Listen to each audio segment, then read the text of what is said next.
Mga kapuso, malalaman na po bukas kung may mga aberya pang lilitaw sa automated elections sa pagsasagawa ng mock elections ng COMELEC. At nakatutok si June Veneracion. Natuloy na ang pag-turnover ng COMELEC sa BSP o Bangko Sentral ng Pilipinas sa 3 source code o programa na magpapatakbo sa automated election system.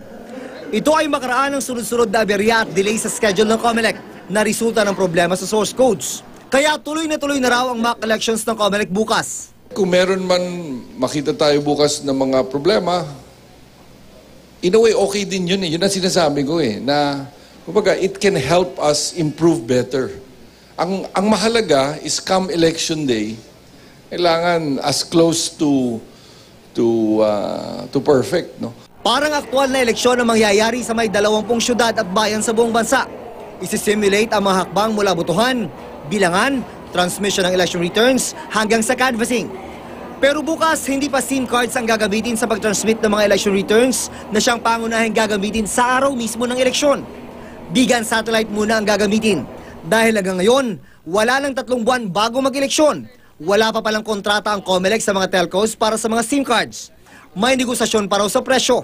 Kung mostly SIM cards ang gagamitin, how is that going to impact the result? No? So, yun ang kailangan nating pag-aralan.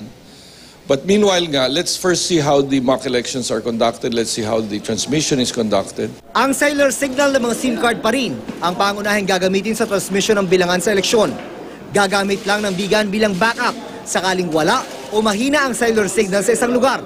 Sabi ni Chairman Bautista, baka masundan pa ang mock elections at sa susunod, SIM card na ang tetestingin kapag nagkapirmahan ng kontrata.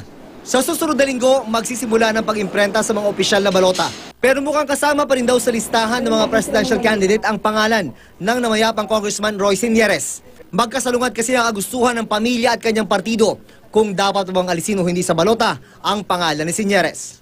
Ang mangyayari niyan is that mananatili na lang yung kanyang pangalan, no?